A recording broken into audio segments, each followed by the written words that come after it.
Assalamualaikum warahmatullahi wabarakatuh. Jumpa lagi dengan saya di channel Puspita Miao. Teman-teman Puspita, penderita GERD dan anxiety juga biasanya mengalami panic disorder. Ya. Jadi keadaan masalah gangguan panik yang sangat berlebihan.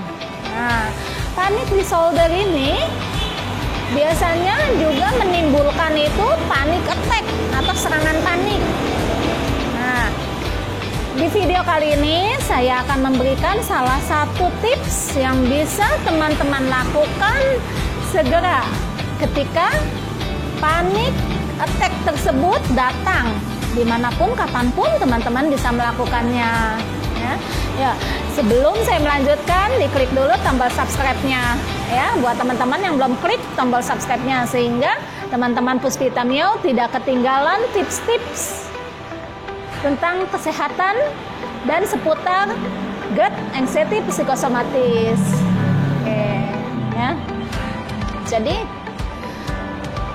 panic attack atau serangan panik, ya, ataupun serangan anxiety, serangan cemas berlebih, ya, itu bisa menyebabkan terjadinya over ventilating atau terlalu banyak bernafas atau bernafas dengan cepat, ya, bernafas dengan kencang, seperti memburu bernafasnya itu.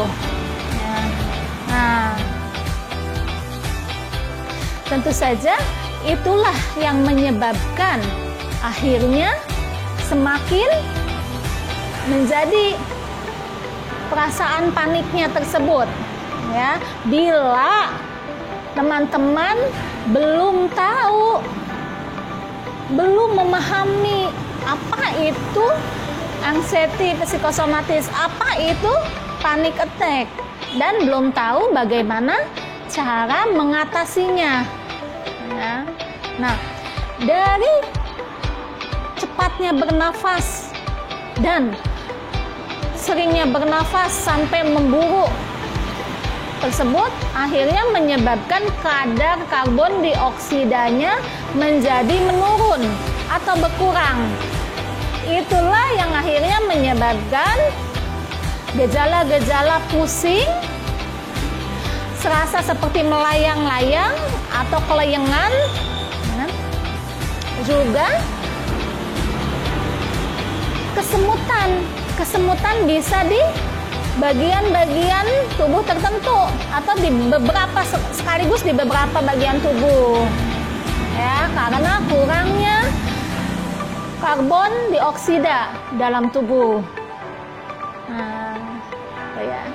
Nah, tips untuk menghadapi atau mengatasinya itu sebetulnya banyak, ada beberapa, ya. Insya Allah nanti di video lainnya akan saya kupas juga. Nah, di video kali ini saya akan memberitahukan salah satu tipsnya, ya, sehingga cara ini bisa untuk mengembalikan kembali kadar karbon dioksida yang tadi kurang, yang tadi menurun karbon dioksidanya. Oke, yaitu dengan cara bernafas di dalam kantung kertas atau disebut juga paper bag. Ya. Nah, paper bag ini teman-teman bisa buat sendiri, silahkan, banyak tata caranya, tutorialnya untuk membuat paper bag sendiri, ya. Atau mungkin bisa beli di toko-toko tertentu, ya, bisa dicari paper bag. Intinya pokoknya kantung kertas. Kantung kertas, ya, bukan kantung plastik, bukan, ya.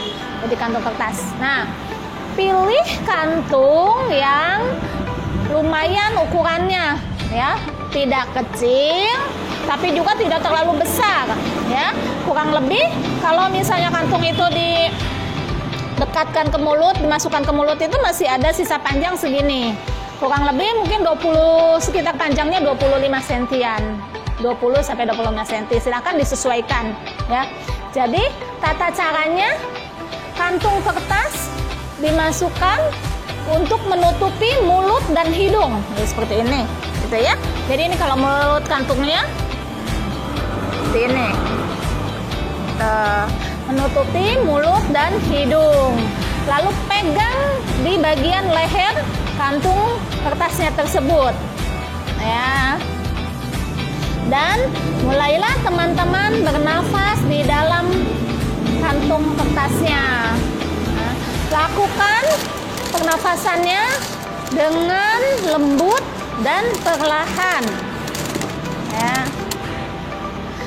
Lakukan selama 5 hitungan saja. Lalu bisa dilepaskan.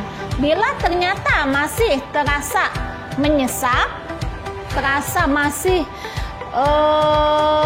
belum seimbang atau masih terasa sangat melayang-layang, bisa melakukan kembali 5 hitungan lagi bernafas di dalam kantung.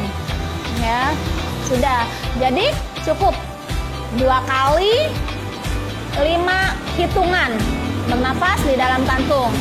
Jangan lebih, ya. Cukup 2 kali 5 hitungan. Ya, biasanya untuk yang panik attack umumnya itu 5 hitungan saja sudah sangat membantu. Ya.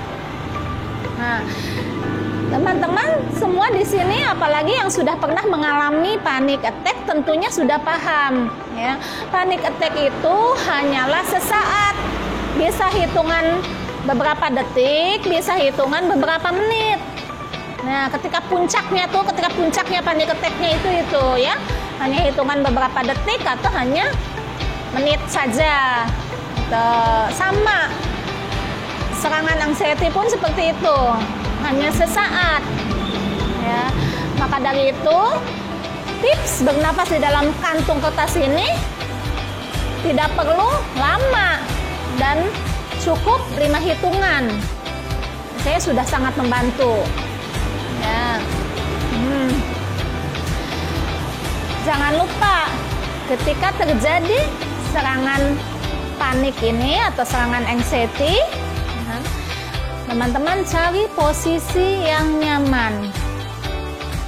Cari tempat yang dianggap nyaman oleh teman-teman.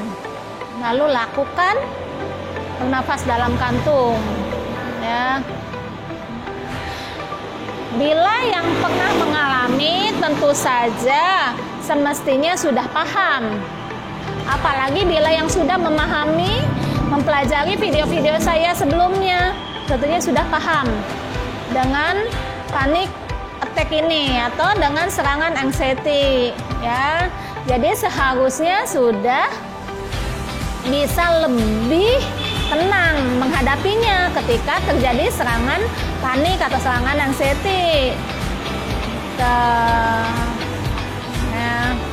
Nah, intinya teman-teman, ya, serangan panik atau serangan anxiety hanya sesaat, ya, dan akan kembali normal seperti biasanya, seperti sebelumnya yang pernah terjadi, ya, dan tidak mematikan. Ya, akan kembali normal, gitu ya. Jadi tidak apa-apa, teman-teman. Teman-teman tidak perlu khawatir. Gitu. Semua akan baik-baik saja, akan kembali normal. Ya. Nah,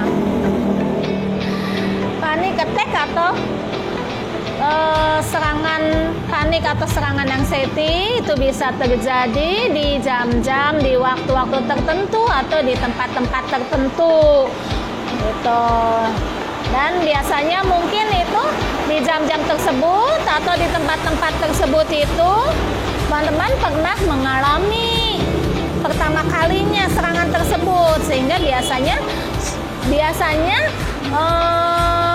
suka datang lagi, suka nongol lagi gitu ya. Tapi dengan adanya tips ini, ya, semoga bermanfaat dan teman-teman bisa langsung menghadapinya, ya, tidak terlalu panik, ya, bisa cepat menghadapinya dan bisa cepat kembali tenang. Oke, semoga bermanfaat. tips dari saya kali ini ya.